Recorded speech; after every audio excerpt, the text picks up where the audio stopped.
All right. Hi, everyone. Welcome again to AuthorStory. I'm Alexander Lim, your host. It's the start of another year, a great year. And our guest for this episode is Dr. Susan Allison, author of the book, You Don't Have to Die to Go to Heaven. So, Susan, welcome to AuthorStory. It's beyond great to have you with us.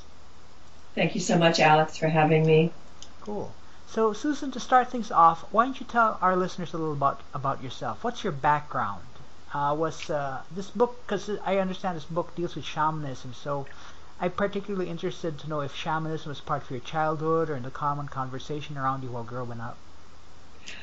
Good question. And most people don't ask me that, but I tend to share it anyway, that as a child, I grew up on an avocado ranch and in Southern California, and I had a lot of freedom as a child to roam and climb fences and trees and run through orchards, and it was a great time for me in nature. I was very close to the natural world, and I had a tree fort in my pepper tree, and I talked to all the elements, I talked to all my animals, and also I talked to angels. And I would sit at the top of the tree and talk with them, and even would fly over my house with them. And of course it was my spirit flying with them. I wasn't literally flying with them, but I remember coming in the house and saying to my mother, I just, Mama, I just flew over the house with angels. And my mother was cooking, I remember, and she turned around and she patted my head and said, "That's nice, dear." All right, that's nice, dear. Okay. That's nice, dear. Yeah, it was like I had imaginary friends, and she was humoring me, like, "Oh, that's so sweet." Right. But I really did talk to angels and see them, and I also was very close to the elements, which in shamanic work, nature is very, very important. And we do divination work, which means that we can hear messages from everything in the natural world. And as Native Americans have believed for centuries, we believe that everything has a spirit and can speak with us and does speak with us. And as a child, I tapped into that very early. Okay, so it's like this was really a part of your life since a very young age then. Absolutely. Absolutely. Yeah, I also had what I would call now energy. We all have energy in our body. Everything is energy. Quantum physics it clearly explains that, and that as a child I had intense energy in my hands, and I could heal our animals.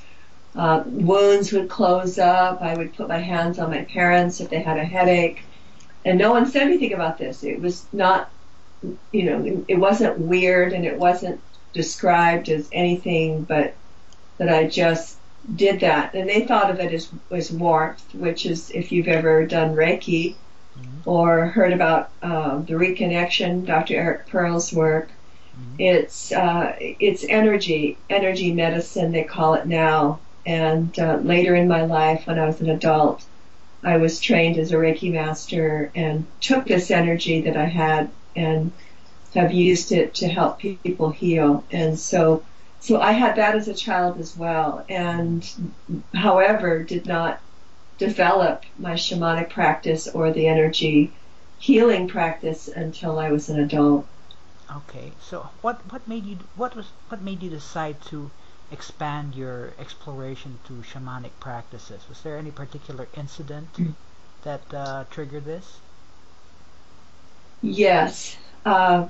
1993, I went to the High Sierras in California with 12 other women, and someone was leading us in a workshop, who had trained with Michael Harner. And Michael Harner has a book called The Way of the Shaman that really opened my eyes and the eyes of many, many, many people at that time to the fact that just as average people, Alex, we could tap into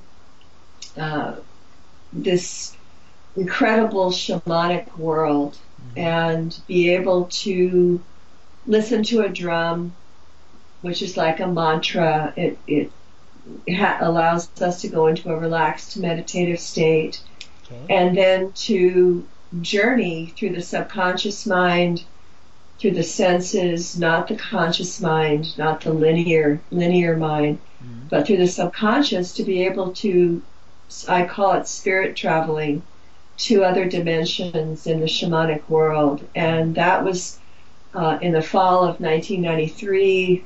That's 22 years ago. Yeah. And I was able to do this amazing first journey that then captivated me. And from then on, I began studying with others. I've studied with 4 different shamanic practitioners. People don't really call themselves shamans unless you've been honored and designated by your tribe, whoever your tribe is, wherever they are. Okay. But your tribe decides you're the shaman, so it's sort of considered bad form to call ourselves shaman, but shamanic practitioners is the term. But that set me on my way 22 years ago. Oh, okay. All right, I got that. And thanks for the information. So you call yourself shamanic practitioners then, rather than shamans? Yes. Okay. All right, I got that. Okay. So, Susan, what inspired you to write this book? Well, I guess, you could say that going back my entire life, this book was sort of brewing inside me. And I'm sure you know, Alex, from talking with a lot of authors, that a book, it's a very organic process, that a book is sort of inside us. Right. And that it comes forth and is birthed when it's ready. And so after all these years of working with people, I'm a transpersonal psychologist in private practice in Central California. Okay. And I found using shamanic work with people was incredibly effective. And so for years I've been using this with other people. I've been having great results with them. I've been going to retreats and workshops and so on. Right. But the catalyst for writing the book was my husband's 6-year illness with larynx cancer. Okay. And as it's true, I think in all of our lives, there are catalysts. There are things that happen that cause us to do other things, just like in a chemistry experiment. And my husband's illness definitely made me do shamanic work even more, which means that I would listen to a drum, go into trance, get information for his healing as shamans of indigenous tribes have been doing for centuries. They would listen to a rattle or a drum, go into a deep meditative state with their eyes closed, and they would journey to other dimensions of reality. And these are alternate dimensions. These have been mapped by shamans for 60,000 years. Right. And they would go to the lower world, a middle world, or the upper world to get information to help someone heal. So in a sense, I did that. I was journeying to find out ways to help my husband, and he valiantly preserved his life for 6 years, but finally transitioned in August of 2013. And I was so grateful I had this ability then, because I could journey to particularly the middle and the upper worlds. And in the book I call the upper world, or one of the worlds there, a level of heaven. And I could journey there and I could meet with him. Oh, nice. And I have been doing that now for almost 2.5 years since his transition.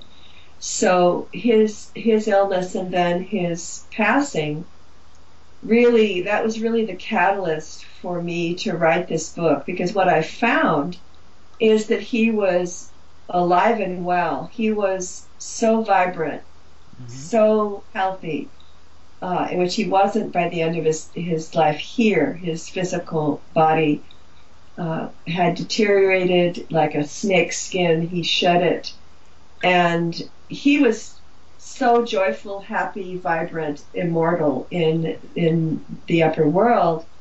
I wanted to tell everyone that their loved ones are fine, that they could actually, literally, they could visit them, and that, more importantly, probably, Alex, I wanted to tell everyone in the world, whoever reads my book, that there is no death, that we are immortal, and that through direct personal experience, people could prove that to themselves. All right. Okay, I got that. Now, you mentioned that there are 3 different worlds that you travel to, the lower world, the middle world, and the upper world. Can you give us a short description of what these different worlds are? Yes. In my book, in chapter 1, and we're talking about my book, You Don't Have to Die to Go to Heaven, that's available everywhere, just recently came out. And in chapter 1, I talk about the middle world. And some people may think, oh, you would start with the lower world, the middle world, then the upper world in order. But the middle world is very, very important, because in the book I talk of it as an airport or a subway station. It's a way to go up to the upper world from there, or down to the lower world from there. So it's a middle world, and it's very much like a dreamscape. It's for some people, it has elements of things they've seen, but for me, my middle world, it's almost always a natural world. It can be a wilderness area, or for some people, and in Hawaiian shamanism, they call it the sacred garden. Okay. It can be like a garden. And so the middle world is a place to call in beings that love you. And you always set an intention when you journey. You set an intention for what you wish to experience during the journey, or hope to experience during the journey. If you have a question, if you have an idea, you have a decision to make. And you journey to a specific world. Most people start in the middle world, and it is a place of refuge also. To Hawaiian shamans, it is the place we go directly after we transition, directly after what they would call death. Okay. Death of the physical body. It's a familiar place that if you know where it is in the spirit world, your soul is not confused as you transition, and you're able to go to a place that's familiar, that's a refuge. And I call it a place of personal power in the book. So you can find renewal there. You also can meet with beings that love you, like departed loved ones, spirit allies, teachers, guides, ancestors. You can invite any of them to come. You can invite departed friends. And if they are there in the middle world still, and some shamans say that beings can be there up to 100 years, if they are there, they will come and meet with you. Or you will be surprised. As I say in the book, you'll be surprised by some of the beings that show up. And some shamanic practitioners or shamans say that these beings, some of them have been assigned to you. And I have found that beings show up, and they have been waiting for me. They've been waiting for me to come, and they give me wisdom and guidance and healing to really improve and enhance and enrich my life here, rather than having to wait till we have a near-death experience or literally transition to have that experience. You can have it now, and then bring back that wisdom that really can change your life in absolutely remarkable ways. You can do it today rather than waiting. Okay, got that. Now, what about the lower world and the upper world? What are in these? Yeah, what's their the nature? lower world. So you start in the middle world, and then you can journey up or down. And the lower world you access usually through a hole or some kind of opening. Okay. Something, it could have been something you could just imagine it, something you've seen in real life, like a cave or a big hollow tree. But if you go to your middle world, you can, and anything that you want, you can ask for it and it will appear. It's very magical.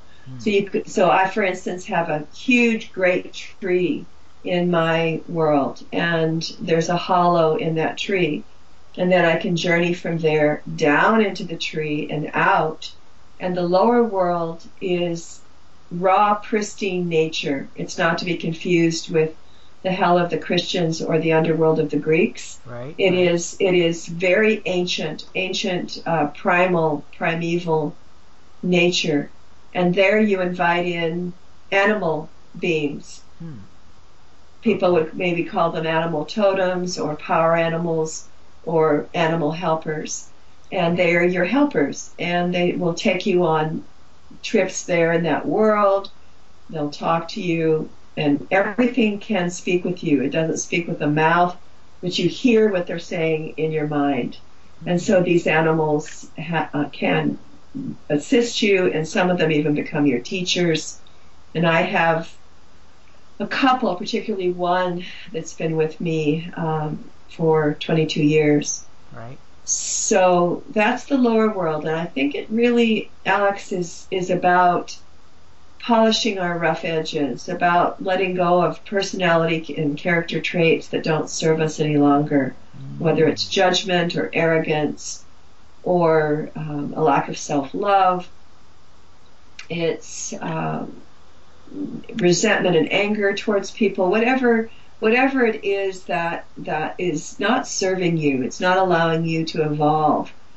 I found in that world that these animal helpers can assist with the letting go of these traits and becoming a better and better person is what I found in the lower world. Okay, all right. I'm just a little surprised. Forgive me because I'm a little ignorant about this. Are these animal spirits, are they really like spirits of animals, or are they more like, say, humans in animal form? No, they're animals. Okay, all right. They're animals. For instance, what's wonderful about shamanism is that it's incredibly magical. You completely let go of your rational mind while you're there. And you can fly. You can fly on an eagle's back. I have an eagle and a swan that are still with me. You can fly on them. You can shape-shift and turn into a jaguar and run through the forest. And this is amazing because you feel as if you're acquiring the attributes of the animals, whether it's keen sight of the eagle or swiftness of the jaguar. You become those beings and feel the power, feel the spiritual power within you. It's amazing. And of course, Native Americans in our country and shamans and indigenous peoples of the world have been doing this for centuries, where they identify with an animal. We have seen on insides of caves, the drawings of animals, and it's trying to identify and acquire and honor these animal spirits. And so these are real animals that show up. And the animals always have something that is wisdom that they're sharing that you can bring back and use in your life here, which is really helpful. All right, okay. And what about the upper world? So my book is set up in a fashion that helps people build on success. Okay. So you start in the middle world and you're successful there. You have a base. Then you go to the lower world and you meet animal helpers, and these animals will help you travel to the upper world. Oh, okay. So everything is done in order so that you're successful, you feel confident about being able to journey. When you get to the chapters about the upper world, I have them divided into three. And you first learn about upward travel. There's different ways you can travel up. And you can journey to the stars, the moon, and people in shamanic work still say that's in the middle world. Okay. But then you can travel higher. And basically, for those who are just tuning in, Shamanic Journey means that you go into trance, into a deep meditative state using a repetitive rhythmic sound. So you would do that first, and I suggest using an eye mask or a scarf to put that on to block the light. You turn on your drumming. And by the way, there's a free drumming on my website, drsusanallison.com. Right. And people can listen right there to the drumming or download it. And you listen to the drumming and you go into this relaxed state and find yourself on your path, etc., and get to your middle world. And then what you can do is look for the highest place. And for me, it's a tree. Okay. You climb up to the highest place and you ask for a being to come carry you to the upper world. And for me, I have an eagle and a swan, but I have a friend who does this work, has done it for this as long as I have, and she has an elevator, which is pretty funny. Okay. And it works, right? All right. Yeah. So she has an elevator, but so the whole point is you want to go. Your intention is to go upward. When you go to the upper world, there's always a membrane, a mist, the sun's energy. There's something you pass through to get there, and so often people go imagine themselves going through the sun's energy, and to me it's a bit to the right. It's not directly through the sun, it's through the sun's force field. Right. And so you travel through there. It's kind of dense, and you come to an upper world, and everybody's world is different, which is my only, not argument, but my only caution about reading books like Proof of Heaven. Any book that's about someone going there and coming back and telling us what it's like. Because really, Alex, if you do this work, your level of heaven, or if you want to call it just the upper world, paradise, the world on high, right, what many peoples have called it, yours is going to be different from mine, and different from everybody else who's ever written about it or talked about it. So you find yourself there, and in a world that is what you need. And there you invite in other beings. In the book, I talk about your soul family, divine teachers, the Library of Akashic Records where you can access your past lives, right, and of course inviting in departed loved ones that you miss and that you would like to connect with who are now in spirit. Okay, right, cool. So actually, I noted that in your book, some of your guides are like deities worshipped in polytheistic beliefs, such as Rama. Yeah. Yep, and these seem to be, rather strange coming from a Native American background, Native American tradition. I'm just curious, are these kinds of beings, beings not native to like Native American traditions, culture, are they common throughout the other worlds? Yes.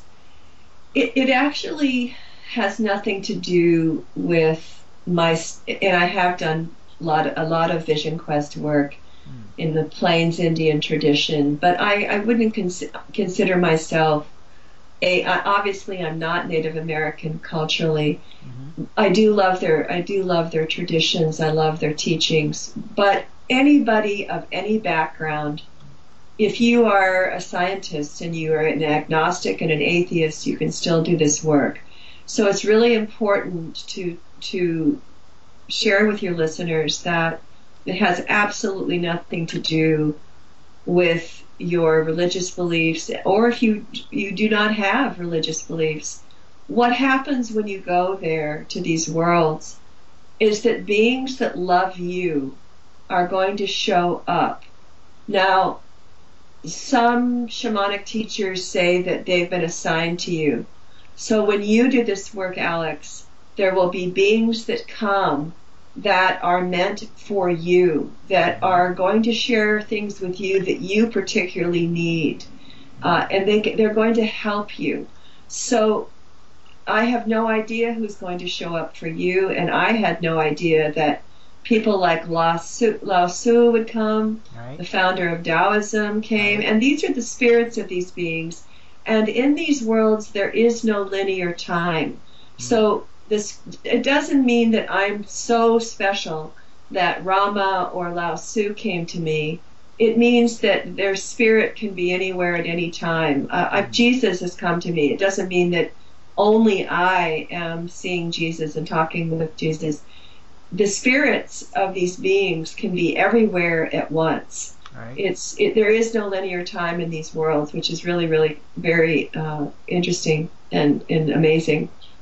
So Rama showed up because Rama is one of my guides and has had a lot that he wanted to impart to me and called me pupil.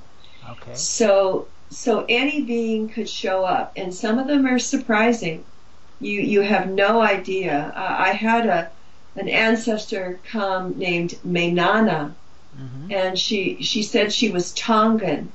Okay. Well, I was thinking of South Seas, islands, sort of places, and what I found is no, she was from, and she looked African.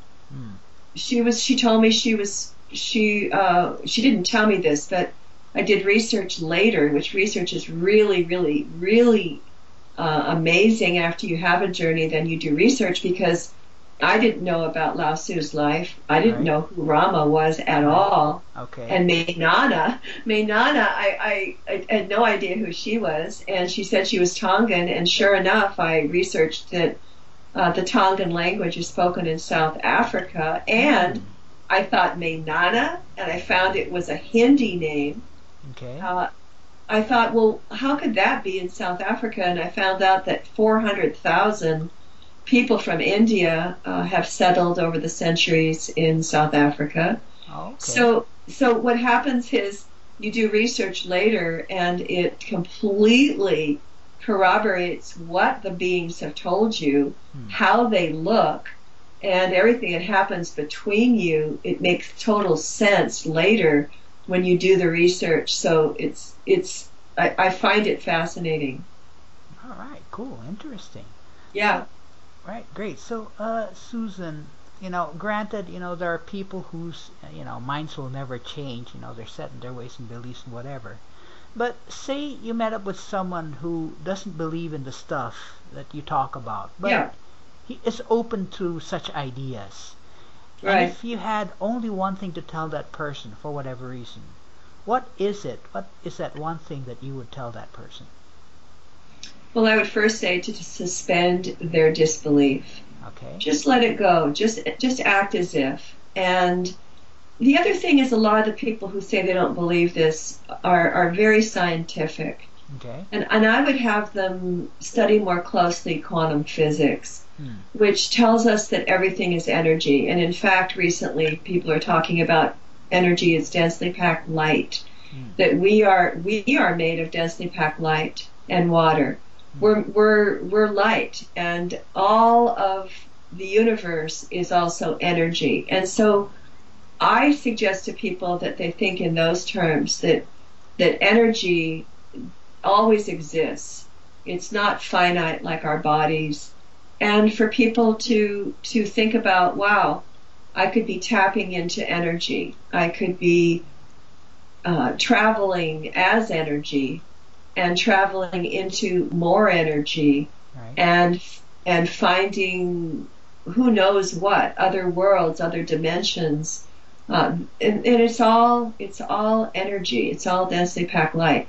So most people who have some skepticism, it is because they don't feel that they're religious, they don't feel they're spiritual, and you do not need to be religious or spiritual to do this work. This is about being able to go deeply into a relaxed state and travel in through the subconscious. Everyone can do that, but you have to suspend your disbelief first. It's like people who come to me and want to be hypnotized, but they actually are there to try to disprove it, or they have a belief already that it's not going to work for them. Right. Okay. So it's very important, if you're going to do this work, that you go into it and suspend your skepticism, suspend your disbelief, and things are going to happen that you could not possibly make up. Like some people will say, oh, is it just your imagination? No, it's not my imagination. I could not possibly. I've done probably 1,100 journeys. I just added up the other day. Okay. And so many things have happened for instance, my example that I didn't even know who Rama was, or Lao Tzu, Right. or Mainana, or any of these beings. I have no idea who they were, no idea where I was in some of these worlds that show up. Right. Never have seen them before. Uh, I couldn't possibly consciously, linearly do that with my rational mind, if you see what I'm saying. Right. I couldn't have figured it out because I didn't even know that any of them existed. Right. So it's not something like it's a memory, or people go, oh, it's just your memory, or you camp there as a child. No, these aren't places or people that I've ever encountered ever. Okay. So yeah, so that's, I guess, what I would say to anyone who is skeptical. All right. Okay. Cool. I got that. So, in the closing minutes of this of this episode, are there like any last words of wisdom you'd like to share to inspire our listeners? There are, and I think, Alex, what's most important is that I've written this book to be a personal workbook for each one who reads it. Right. It's not my journey. I don't want to be anyone's guru, shaman. I want each person to do that for themselves and to be empowered. And therefore the book is written for you. It's written for your listener, and it will be an individual, personal experience for them. And my hope is that it will dispel any fear of death that anyone has, and it will help anyone who is grieving, anyone who is missing someone who is departed. It will give you comfort to know that your loved ones are just fine and you can visit them anytime you wish. Cool, fantastic. So that's a great takeaway right there. Thank you. So in closing, the book is You Don't Have to Die to Go to Heaven.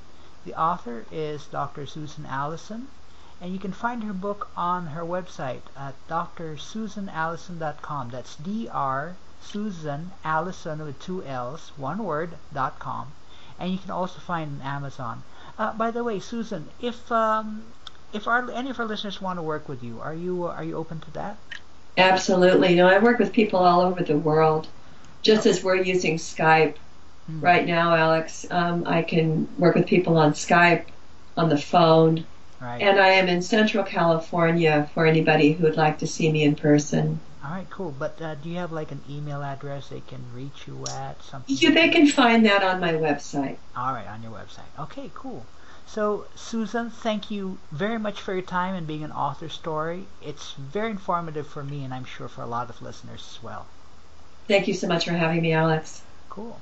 And there are lots more inspiring author stories to tell. If you'd like to keep up with us on books and interviews, I invite you to subscribe to Author Story, and I'll be back next time with another inspiring author.